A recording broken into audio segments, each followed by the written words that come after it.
Welcome, dear listener, to the adventures of Lilly Thystle and her sweet little flower dragon Thorn. This story is entirely created by my daughter Flossie, or Florence, who is 8. The idea behind this podcast came about from a few things. One being the way I tell stories at bedtime, basically just making them up as we go along.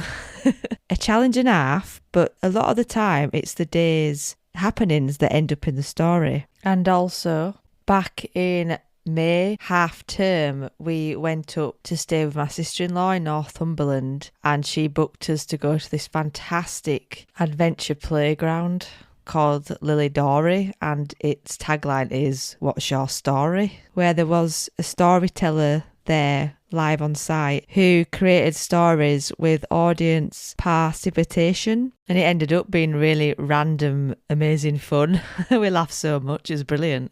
And so these two things combined helped us create our own podcast story, and I do think it is a really fun listen. Flossie has worked on this for quite a while. She has thought of all the names. She has got a sketchbook full of the characters, which she designed all on her own and named them. And she's made big cover arts for the show album cover. She has worked really hard on this, and she should be so proud of herself. I'm really chuffed that she's been so creatively inspired by watching me do the Bell Witch podcast. It's lovely, actually. It is designed as a bedtime story for children, and so is short 7 to 10 minute installments per episode, 100% child friendly as it is created and designed by a child. The beginning does start with mostly me because she was a little bit nervous, but as the episodes progress, it becomes more and more of Flossie as her confidence grows and her imagination gets wild. You've got to forgive it for being a little bit random because the whole script is exactly how Florence spoke it to me as we recorded it. I do hope you enjoy it. Podcasting has made me just so happy recently. I am really chuffed that Florence is part of it now, and she's felt what it's like to create something and love the process of doing it. And all I have done is edit filler words, pauses, background noises, added a few sound effects, and also put in a little bit of information between when things didn't quite make sense, just for context. But Flossie's imagination ran wild and free, and everything is her own unique ideas, completely copyrighted to Florence. There is so much inspiration there. If you are as impressed as I am as her biased mother, and you like to show your appreciation, you can donate to Florence through PayPal at emma.swailes, which is a tricky spelling. It's SWAILES at ntlworld.com. That's my PayPal. If you put the reference Florence in it, I will make sure she gets 100% of the tips, and she'll be just so happy that she's earned a little bit of money from this too. So yeah, please let me know if you enjoy it, and catch me on the Bell Witch podcast, a bi-weekly podcast airing on Spotify, Apple Podcasts, and wherever else you listen to your shows. Stay magical and enjoy the storytelling. Welcome to the adventure of Lilly Thystle and her flower dragon. My name is Florence, and this is my mummy, Swailes. Hi! And we are going to tell you about our Pixie friend, Lilly Thystle, and her pet dragon, Thorn.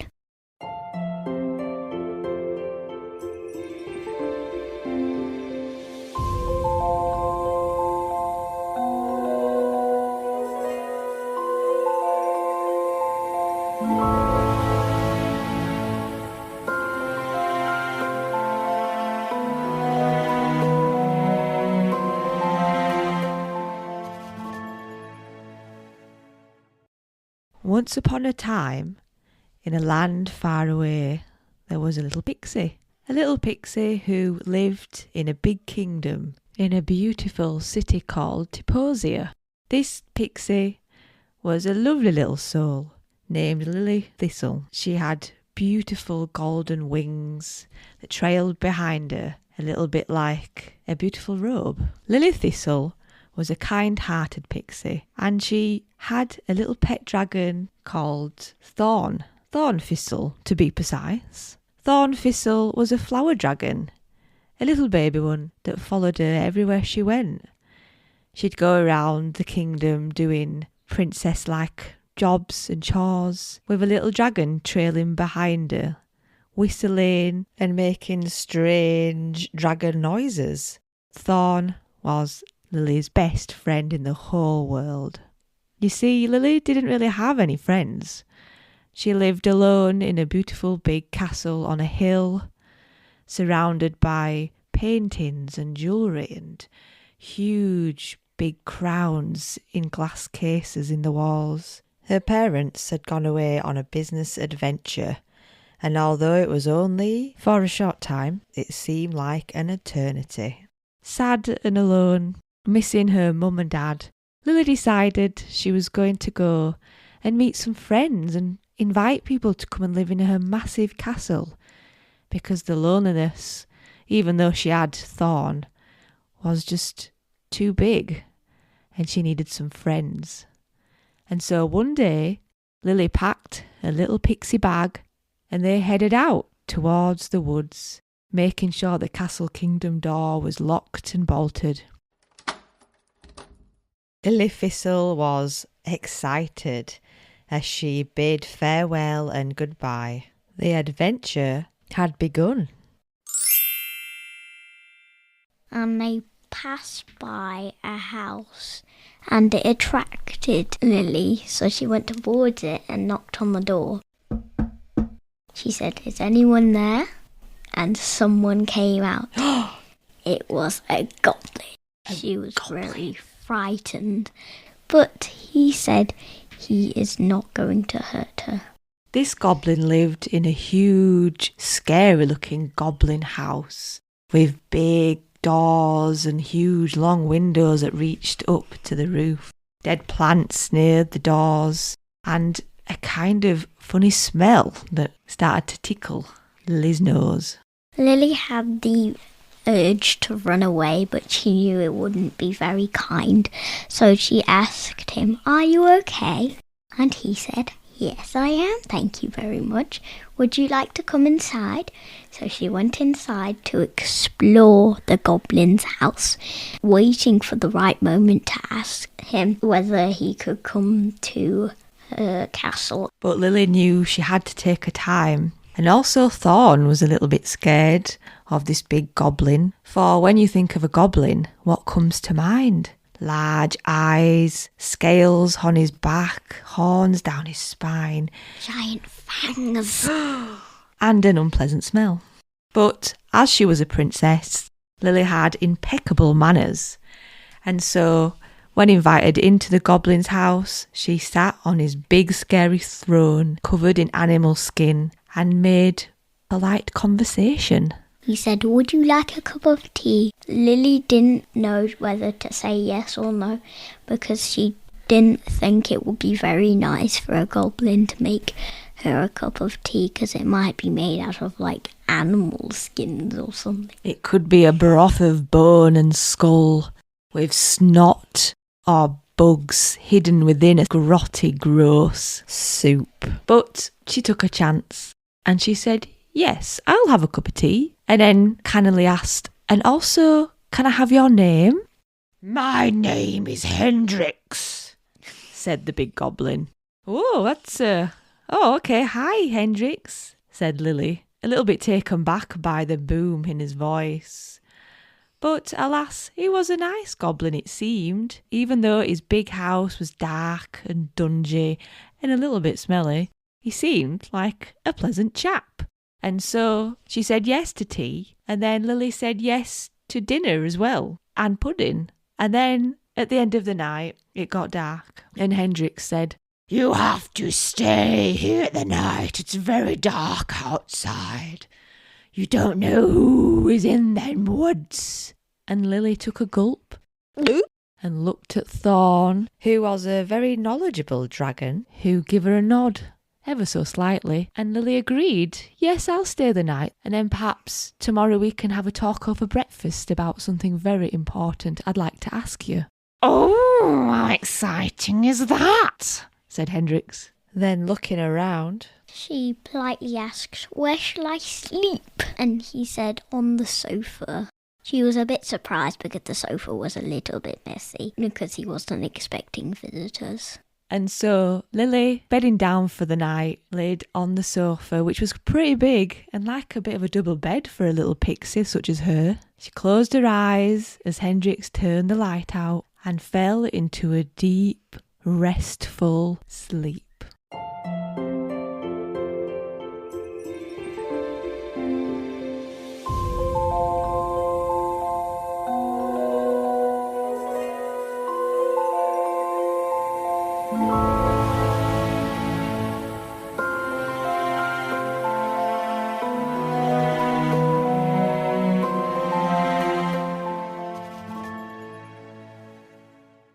Part 2. The next day. She woke up in the morning and went up to the table, and she thought Hendrik would already be there, but he wasn't. She looked all around the house twice, but couldn't find him anywhere. She got very upset because Hendrik might have run away in the night and left her all on her own. But then she heard a noise, so she looked out the window. And it was Hendrik. He was just collecting vegetables for breakfast. Hendrik came in and said, what's wrong? Because she was crying. And she said, I thought you left me. And he was like, why would I leave you? You want to be my friend. I can't just abandon someone that I might become friends with. And so she gave him a big hug. And then she sat down at the table and she said, do you remember that thing that I said last night about that there was something very important I need to tell you? Well, I'll talk about it now. Do you want to come and stay at my castle? It's very big and spacious, and I'm going on a quest to collect friends to come and live with me, because it's very empty and lonely in there. Hendrix, of course, was taken back by this suggestion. He hadn't thought that he'd get such an amazing invite so early in the morning. He was so taken back that he almost fell off his chair after he'd put his vegetables down on the table and sat down, and she began to tell Hendrix all about the amazing land of Tiposia where she's from and this beautiful castle that she lives in, all on her own. Hendrix couldn't quite believe that this was possible, that all his dreams had come true. This was the offer of a lifetime. But he didn't answer straight away, as he didn't want to presume this was real for a start, but also he didn't want to look like he was desperately lonely too. And so he made breakfast with the vegetables he had just picked from his lovely garden, which happened to be potatoes and carrots, cucumbers and spinach.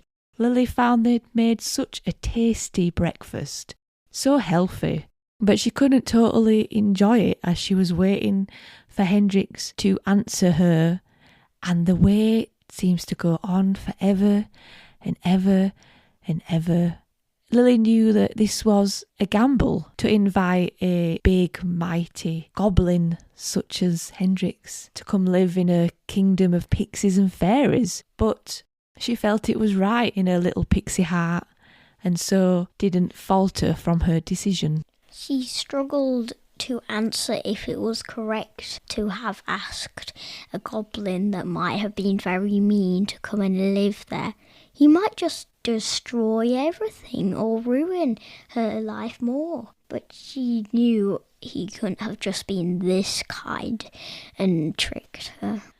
Eventually, after all the breakfast was eaten and all the plates were washed up and back in the cupboards where they belonged, Lily paused and looked at the goblin for a long time, expectantly wanting him to answer her question. Hendrix took a deep breath and said in his booming voice, "Wow, it's a very kind offer, Miss Lily. I do believe it is my fate to move in with such a kind-hearted soul such as yourself. Lily was overjoyed. She felt that it was the right thing. Her little flower dragon did somersaults in the air with his little teeny tiny flower wings, and they all had a glass of special goblin tea to celebrate. The next day, she thought maybe she shouldn't go home with the goblin just yet, but maybe she should collect more friends. She asked the goblin, "Do you know anyone else that lives in the woods near you that you like to be with?" He didn't really want to answer. He did have lots of friends, but what if the friends were mean to her? So he said, "Yes, I do, but they're kind of a little bit strange and might not want to come to your castle." But then he thought, I might not ever see them again if they don't come with me. This was a very, very difficult thing for him to answer to himself. He thought, well, let's go and try anyways. But promise me you won't be asking questions and he might get a bit mad. But Lily was overjoyed at this suggestion. Quickly grabbed her things and waited at the door with her little flower dragon. And then Hendrix realised, she's in a bit of a rush, and so had to collect all his things together, knocking over plates and smashing the TV by mistake. It was such a ruckus, he just wasn't ready in the haste. Never mind, I'll get a new one when I move into your amazing new house. As they shut the door, Lily felt really proud of herself that she'd started making friends so quickly, so easily. Before she knew it, they were walking down a town of lots of goblin and troll houses. A busy goblin marketplace with dead fish and a smelly snail bowl of eyeball cocktails and newspapers written on toilet roll. And it was a bit of a strange thing to see.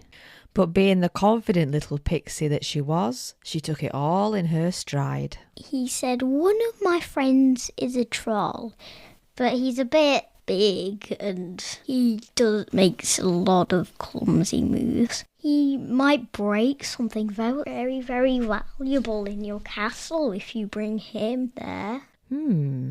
Lily and Thorn stopped and gazed at Hendrix questionably, wondering what exactly he was trying to say. Anyway, there's no chance he is going to say yes. But the Pixie said, what if he does say yes? Lily couldn't hide her excitement at this suggestion. She did a little pixie bounce from her heels, which often seemed springy when she were happy.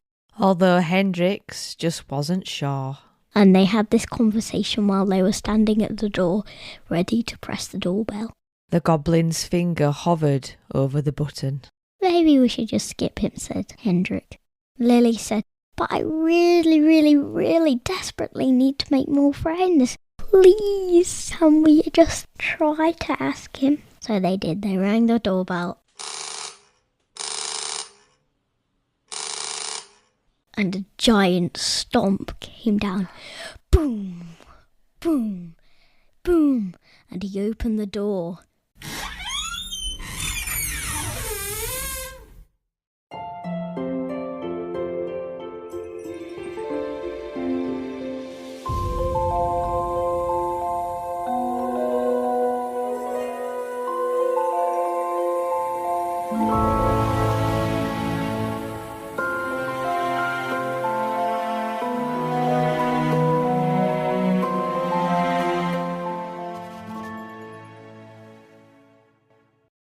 Part 3.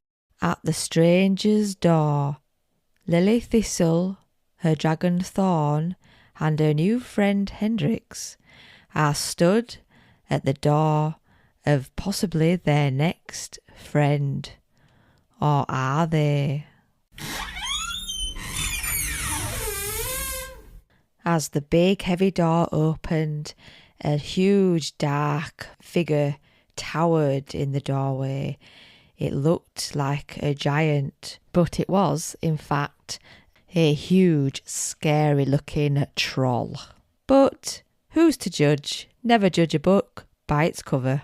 "Hello, I'm Lily." And he rudely said, What is your purpose of being here? I, Bogle Bridge, are not happy to have visitors. But Lily stood there and made quiet observations. His head was touching the ceiling. Lily thought, He might have to move. His house was so tiny and he was so large. Lily almost thought immediately he would say yes. feeling rather nervous at the current situation before him. Hendrix reminded his friend Bogle Bridge, the troll. And I'm your friend, remember? Hendrix tried to smile, but still had lots of nerves flowing. The troll's face changed and he smiled a sinister grin. Come in, come in. I love guests, but this might have not been such a good idea. What's going to happen? They all came into his house and they looked around and there were lots of cages and things that usually are not very necessary to go in a house. Bogle Bridge stopped abruptly in his stride, turned around and once again rudely said, What is your purpose of being here? I, Bogle Bridge, are not happy to have visitors. Or maybe it should be you that's not happy to have me. And he pulled a lever and they fell into a massive cave. Oh no! What do we do now? This was a horrible trick. Poor Lily started to cry. Her positivity was dwindling. I should have said we should have gone. I'm sorry. It's okay, Lily, said Hendrix, as he reassured the little Pixie by patting her on her shoulder, looking around at a way to get out of this mess. Hendrix was very surprised that his only friend, you could say it's his best friend, had betrayed him. The troll was feeling mighty powerful. He said, I betray you because you are not allowed to be in my house with a useless, silly little pixie. All they ever do is cause mischief and break things and steal things. It was clear that he had been misinformed. Lily was very heartbroken to hear all of these bad things told about her, even though she had such good manners and was very kind. And it might have been the only moment in her life that she would want to be with Hendrix while something dangerous happened. Lily just couldn't believe that she'd got herself into this position, but at least she had Thorn and Hendrix by her side. She watched in horror as the last bit of light disappeared when the big door closed. And everything went dark. But wait, it wasn't as dark as they thought, as their eyes adjusted to the tiny light coming from the corner. He forgot to bring his lantern with him, so his lantern was still lit down there, so everything wasn't so dark anymore. They looked around for little pieces of rocks that they could climb and break the trapdoor. It wasn't very good because he had put a hidden rock that had a button underneath and they accidentally pressed it. And then 2 rocks rose and then a giant puddle of lava started to rise. Oh no! They thought this might be the end. Da da da! But it might not be, because there was another button. So they thought it might stop the lava if they pressed it. So they pressed it, but it just made the lava go quicker. What is going to happen? They found the key. How lucky is that? He had left the key on side the trapdoor. They could reach through a little hole and take it. So they reached through and unlocked it. They were free, but the lava wouldn't stop going. That's the one thing that Bogle Bridge had forgot to fix. The lava just kept flowing and flowing and flowing. And then they shouted, Bogle Bridge, get out of the house now! There's lava everywhere! And he had just realised his gigantic mistake, that he had not remembered to make a button to stop the lava, so it would just go on forever. It was a tale of karma. So they ran out of the house and soon it burned down to pieces. Bogle Bridge was very upset and he ran away. They knew that they were not going to go near Bogle Bridge again, and hoped that their paths would never cross this mean old troll ever again.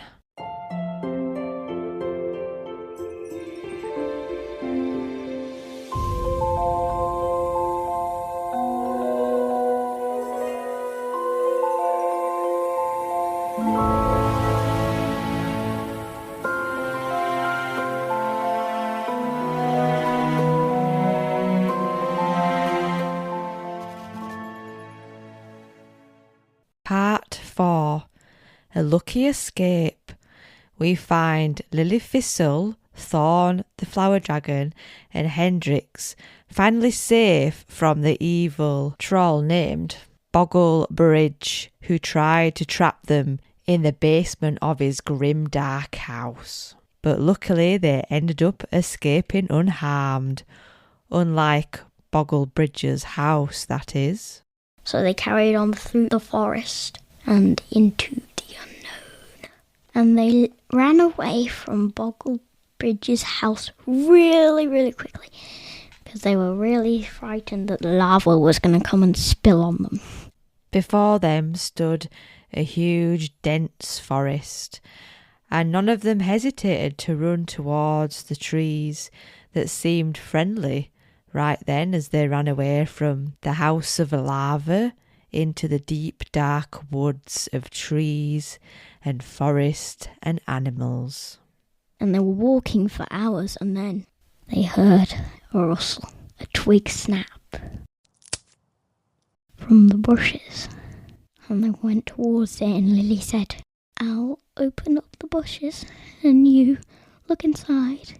Lily opened up the bushes and they saw a giant swarm of fairies, and they were almost microscopic. Wow, I didn't expect that.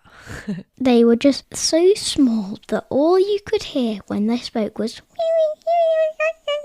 and one of the fairies handed them a little gadget, and then the fairy spoke, and then it translated it because they were so small they couldn't possibly hear what they were saying. It was a magic gadget that magnified tiny little fairy speak to normal size pixie speak. So they used the translator to help them read what they were saying. And they said, "We need help. A giant thing is coming towards us and keeps trying to kill us. We might lose our colony if you don't help us. Please, can you?" And they both said, "Yes, of course. We would be more than joy to help you. How can we help you?" And the fairies didn't actually know the answer to this because they didn't know what was trying washing their houses. It was a conundrum, but the new dream team knew that they could help these little fairies. They said, "This is what happens. This is what the animal does, that we don't know what's trying to get us. First of all, it squashes our houses and hoping that there's a fairy inside so they can eat it. Thought Lilly Thystle. Could it be a hungry badger? We are just lucky, but next time we might not be lucky. So this mystery creature, you've got to find out what it is." So they all went to look around, Yes, it was time to investigate. and all they saw was a frog. Not just any frog, a magical frog that could jump into the air and stay up for 1 hour in the air. Wow, that's impressive. And they said, that can't be the problem. But they didn't know that it wasn't just stepping on their houses. Something was jumping on their houses. The fairy said, "That must be it, the frog. It must have been what trying to crush us, because we're kind of a bit like flies, and frogs eat flies, you know, kind of a little link up." So they said, "What do we do? How do we get rid of it?" So they caught it in the net, and then the fairies wrapped it in a bag that wasn't tied. So the frog was kind of like in a comfortable hammock, having a very nice relaxing time. And they put it in a nearby pond. Well, it wasn't nearby because they would still get them. So they walked for a few minutes and they found a pond that was massive and it had lots of other animals like bugs and lots of other joyous froggy related things that a frog might cherish in his new home pond, especially a magical frog that could leap long distances without breaking a sweat. It was a job well done, and Lilly Thystle and her little gang was very happy with the outcome. So they let the frog go, hoping that it wouldn't go back to them. There were lots of flies that it could eat. The fairies were very safe now, and Lily thought the thing she asked. They said, we should take you to our 100-year-old fairy queen. So they went over to her palace and said, these Goblin and Lily the Pixie saved us, and we wanted you to thank them for us, because it was a frog that was trying to get us. The queen said, a frog? What? That's impossible. Frogs are... Oh, wait. We're tiny. We're tinier than frogs. Right. She began to think that she was wrong and that it would have been a frog because he was jumping on her houses. So she said, thank you very much. And Lily said, can I ask you a question, Your Majesty? And she said, yes, what's the question? He said, can you come and live in our palace? It's very nice and it's very big and lonely. So we're on a quest to find lots of friends. We just visited somebody and they tried to kill us. Obviously they wanted roasted Pixie. So they said, let us have a think about it. We did spend a very long time on our village and, well, can we bring all of our things to your house? What if it seems too big for us? Because we're only tiny, remember? We're only microscopic. Almost microscopic. So they thought about it. And they thought, well, what if they're trying to trick us? It was true that fairies were very cautious, and they took a while to decide whether or not to go live with Lilly Thystle and all her friends in a beautiful castle in the hills. But finally, after 3 days of thinking, they said, okay, but you have to promise us one thing. Lilly Thystle sat up and listened to the fairies intently, her dragon close behind her, all ears on the fairy queen. You're going to pick up all of our houses and move them without breaking them into your palace. But if you forget a single thing, I will not go and get it. And the fairies will be very upset and we will leave, okay? Lily nodded enthusiastically. Okay, they agreed. And they said, do you want to go and find more friends? More? How big is this palace of yours? Lily giggled. Very big.